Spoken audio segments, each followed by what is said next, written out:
les frères Grimm, Neige Blanche et Rose Rouge.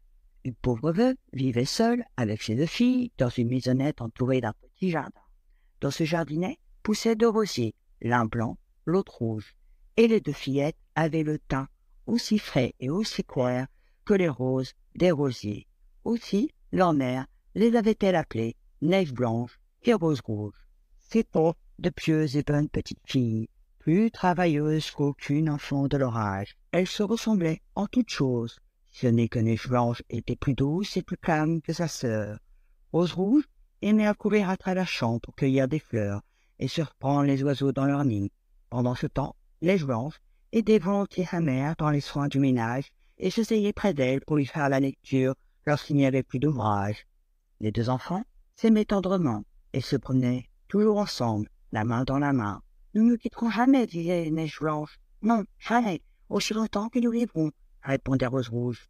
En les entendant se parler ainsi, leur mère ajoutait « Tout ce que vous recevrez, partagez-le toujours entre vous. » Neige Blanche et Rose Rouge allaient souvent dans la forêt, cueillir des fruits sauvages, et jamais aucun animal ne se montrait méchant vers elles. Au contraire, les bêtes les approchaient avec confiance. Le lapeau grignotait une feuille de chou dans leurs mains. Le chevreuil broutait à leur côté. Le cerf bondissait joyeusement autour d'elles, et les oiseaux, perchés sur les branches, chantaient en leur honneur. Il ne leur arrivait jamais aucun mal. Lorsqu'elles s'étaient attardées dans la forêt et que la nuit venait, elles se couchaient, toutes deux, sur la mousse, et s'endormaient jusqu'au matin. Leur mère le savait et restait sans inquiétude. Une fois qu'elle avait ainsi passé la nuit dans la forêt, elles s'éveillèrent au lever du soleil et aperçurent assis près d'elles un joli petit enfant, tout de blanc vêtu. Les voyant éveillés, l'enfant, se levant en silence, les regarda gentiment et disparut dans la forêt. En jetant les yeux autour d'elles, Neige Blanche et Rose Rouge découvrirent qu'elles avaient dormi au bord d'un précipice dans lequel elles seraient certainement tombées si la veille elles avaient fait quelques pas de plus dans l'obscurité. Leur mère leur expliqua que le petit être mystérieux était sans doute un de ces bons anges qui veillent sur les enfants au cœur pur. Neige Blanche et Rose Rouge tenaient la chaumière si propre que c'était un plaisir de regarder à l'intérieur. En été, c'était Rose Rouge qui prenait soin du ménage et que chaque matin, avant que sa mère ne s'éveillât, elle posait devant son lit un bouquet dans lequel il y avait une rose de chacun des rosiers. En hiver, c'était Neige Blanche qui allumait le feu et suspendait la marmite à la crémaillère. La marmite n'était qu'en cuivre, mais on ne dit de l'or, tant elle était bien astiquée. Les soirées d'hiver, quand la neige tombait à gros flocons, la mère demandait à Neige Blanche de pousser les verrous. Puis, elle s'asseyait dans l'âtre, mettait ses lunettes, ouvrait un grand livre et faisait la lecture à ses deux filles. Celles-ci l'écoutaient en filant. Un petit agneau était couché à leurs pieds, et sur un perchoir, une blanche tourterelle dormait, la tête sous l'aile. Un soir, où les deux fillettes étaient assises l'une près de l'autre comme à l'accoutumée, on frappa à la porte. « Rose Rouge, dit la mère, ouvre vite, c'est sans doute quelques voyageurs qui cherchent un abri. » Rose Rouge tira les verrous et ouvrit. Elle s'attendait à trouver un pauvre homme, mais ce fut un ours dont la grosse tête brune parut dans l'encadrement de la porte. Rose Rouge poussa un cri et fit un bond en arrière. L'agneau se mit à bêler, la tourterelle battit des ailes, et Neige Blanche courut se cacher derrière le lit de sa mère. L'ours se mit à parler. « N'ayez pas peur, grandit-il, je ne vous ferai aucun mal. Je suis à moitié mort de froid, et je viens seulement chercher auprès de vous un peu de chaleur. »« Entre donc, pauvre ours, dit la mère. Approche-toi du feu, et prends seulement garde à ne pas rossir les poils de ta belle fourrure. » Puis, elle appela ses filles. « Neige Blanche, Rose Rouge, dit-elle, revenez, l'ours ne vous fera pas de mal, il l'a promis. » Alors, les deux fillettes sortirent de leur cachette et s'approchèrent, rassurées. L'agneau et la tourterelle se calmèrent. « Vous, les enfants, demanda l'ours, secouez un peu la neige de ma fourrure. » Elles prirent le balai et lui nettoyèrent proprement les poils. Il s'étendit près du feu en grognant de contentement. En peu de temps, Neige Blanche et Rose Rouge avaient retrouvé toute leur confiance. Elles taquinaient leur autre pâteau, lui caressaient la fourrure de leurs petites mains, posaient leurs pieds sur son dos, le poussaient de côté et d'autre, et même lui donnaient de petits coups de baguette avec une branche de coudrier. L'ours grognait et les fillettes riaient. Ils se laissaient faire volontiers, mais si elles frappaient un peu trop fort, il leur disait « Hé là, doucement petite, ne me tuez pas. Neige Blanche et Rose Rouge, épargnez la bête sauvage que je suis. » Quand l'heure fut venue pour tous d'aller dormir, la mère dit à l'ours, « Plaise à Dieu, tu peux rester ici devant le feu. Tu seras à l'abri du froid et du mauvais temps. » Dès qu'il fit jour, les enfants se levèrent et coururent au dehors. L'ours les suivit et partit, entre-temps, vers la forêt. Désormais, chaque soir, il revenait à la même heure, se couchait devant l'arbre et permettait aux enfants de jouer avec lui autant qu'elles le voulaient. C'était devenu une telle habitude que personne ne verrouillait la porte avant que leur ami à la grosse tête brune ne fût arrivé. Avec le printemps et le retour des feuilles nouvelles, l'ours dit un matin à Neige Blanche, « Il faut maintenant que je parte, je ne reviendrai plus de tout l'été. »« Où vas-tu donc, cher ours ?» demanda la fillette. « Je dois retourner dans la forêt pour garder mon trésor. Les méchants nains veulent me le prendre. L'hiver, lorsque la terre est durcie par le gel, ils ne sortent pas facilement de leur souterrain, et ils ne font pas parler d'eux. Mais dès que le soleil réchauffe la terre et la mollit, ils se creusent un passage, ressortent et cherchent tout ce qu'ils pourraient dérober. Ce qu'ils ont volé et qui se trouve entre leurs mains au fond de leur caverne ne revoient pas facilement la lumière du jour. Neige Blanche fut bien triste de voir partir son ami. Quand le verrou fut tiré et la porte ouverte, l'ours franchit le seuil. Mais en passant, il s'écorcha un clou de la porte et un lambeau de sa fourrure et resta accroché. Neige Blanche eut l'impression de voir briller de l'or par-dessus.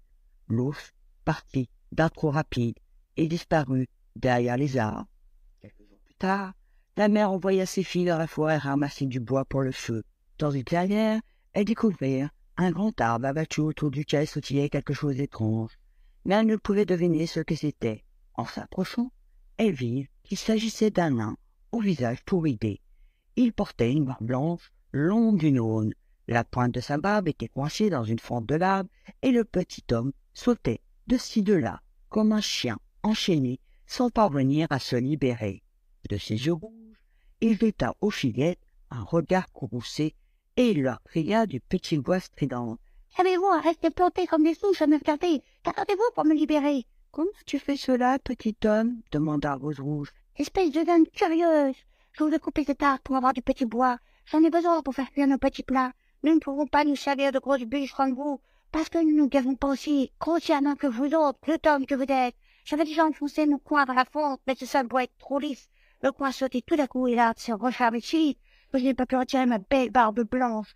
Maintenant, elle est prise, et je ne puis plus partir, et vos faces de dames déplumées ne savent que rire, triste, comme vous êtes lord. » Les enfants eurent beau faire tous les efforts, elles ne parvinrent pas à retirer la barbe de la fonte où elle était prisonnière. Elle était bel et bien coincée. « Je vais courir chercher de l'aide, » proposa Rouge Rouge. « Stupide bourrique, grommela le nain. Pourquoi faire régner encore quelqu'un? Vous êtes déjà trop de deux. Trouve autre chose. »« Patience, dit Neige Blanche. Je vais bien découvrir un moyen de te tirer d'affaire. » Elle sortit alors de sa poche une petite paire de ciseaux avec lesquels elle coupa la pointe de la barbe. Dès que le nain se sentit libre, il saisit un sac rempli d'or qui était caché sous les racines de l'arbre et le mit sur son épaule en marmonnant. « Me coupez un bout de ma belle barbe à moi, comptez le roi de Prusse pour vos marchés. » Et en vacillant sous le poids de son sac, le nain s'en alla, sans jeter un seul regard aux enfants. Quelques jours plus tard, Neige Blanche et Rose Rouge voulurent aller pêcher du poisson pour le déjeuner. En arrivant près du ruisseau, elles virent une espèce de grande sauterelle qui sautillait sur la rive et manquait chaque fois de tomber à l'eau. En s'approchant, elles reconnurent le nain. « Où veux-tu aller ainsi ?» lui demanda Rose Rouge. « Tu n'as certainement pas envie de te noyer. »« Je ne suis pas un imbécile à ce point, » s'écria le nain. « Dis-moi donc pas, ce maudit poisson va finir par m'entraîner. » Le petit homme s'était tranquillement installé pour pêcher à cet endroit, mais le vent lui avait emmêlé la barbe autour de sa ligne. Un gros poisson, qui mordait alors à l'hameçon, avait failli entraîner la faible petite créature dans le ruisseau. Le nain avait beau résister de toutes ses forces en s'accrochant aux herbes, il glissait peu à peu vers le bord de l'eau, et il allait bientôt disparaître dans les flots. Les fillettes arrivaient à temps pour le retenir. Elles l'empoignèrent et cherchèrent à démêler la barbe de la ligne. Mais poils et fils étaient complètement embrouillés. Il n'y avait pas d'autre solution que de recourir aux ciseaux. Lorsque le nain s'aperçut qu'il manquait à nouveau un morceau de sa barbe, il trépigna de colère. « Oh, je suis chaud à peur que de défigurer ainsi les gens au sport droit. vous m'avez déjà coupé un morceau de barbe l'autre jour, et ainsi que vous recommencez, je n'aurais plus me présenter devant mes frères. Allez au diable, et que vous souillez, il n'y a bientôt plus de sommeil. » Alors le nain ramassa un sac de terre qui était posé dans le roseau, et sans ajouter un seul mot, il s'éloigna et disparut bientôt derrière un rocher. Peu après, la mère envoya ses 2 filles à la ville pour acheter du fil, des aiguilles, des nœuds et des rubans. Leur chemin traversait une lande parsemée de gros rochers. Tandis qu'elles avançaient, elles virent un aigle planer dans le ciel, et il décrivait de grands cercles en descendant toujours plus bas vers un rocher sur lequel il fondit d'un coup. Au même instant, elles entendirent un grand cri de détresse. Elles se précipitèrent vers le bloc de pierre et constatèrent avec effroi que l'oiseau de proie avait saisi dans ses serres leur ancienne connaissance, le nain qui s'apprêtait à enlever les enfants. Compatissantes, saisirent le nain par ses vêtements et tirèrent de toute leur force jusqu'à ce que l'aigle lâcha prise. Une fois remis de sa frayeur, le nain cria de sa voix: « Ne pouvez-vous donc pas faire attention quand vous me touchez? Vous avez tiré si fort sur ma veste que vous l'avez déchirée. Elle craque de partout et elle est pleine de trous. Vous n'êtes que des pèses maladroites et empotées. » Alors il ramassa un sac de pierres précieuses et disparut dans une caverne entre les rochers. Les fillettes étaient déjà habituées à son ingratitude. Elles reprirent leur route tranquillement et firent leur emplette à la ville. Lorsqu'elles traversèrent la lande au retour, elles retrouvèrent le nain. Il avait vidé le contenu de son sac rempli de pierres précieuses sur un rocher, plat et lisse. Il n'imaginait pas que quelqu'un pût passer à ce moment-là. Les rayons du soleil couchant faisaient scintiller les pierres de 1000 feux. Les enfants s'arrêtèrent pour les contempler. « Que faites-vous donc là avec vos yeux de mère ainsi ?» hurla le nain à leur adresse, et son visage, généralement griffant, était cramoisi de colère. Il espérait que ses injures feraient partir les petites filles. Lorsqu'un grognement se fit entendre et qu'un ours apparut à la lisière de la forêt. Il arrivait au trot. Le nain, saisi de frayeur, voulut courir, mais il n'en eut pas le temps. L'ours était déjà sur lui. « Monseigneur l'ours, je vous donnerai tous mes trésors. Voyez ces jolies pierres précieuses, ne me tuez pas. Je ne serai qu'une piètre embouchée pour un ours tel que vous.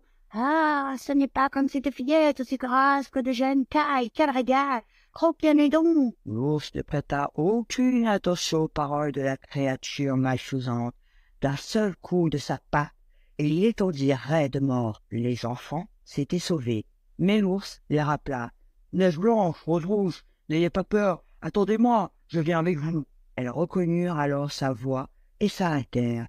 Lorsque l'ours les eut rejoints, sa peau tomba soudain, et un beau jeune homme apparut, tout couvert d'or. « Je suis le fils d'un roi, dit-il, et j'ai été ensorcelé par le méchant nain qui avait volé mon trésor. Il m'avait changé en ours et condamné à errer dans la forêt jusqu'à ce que sa mort me délivrât.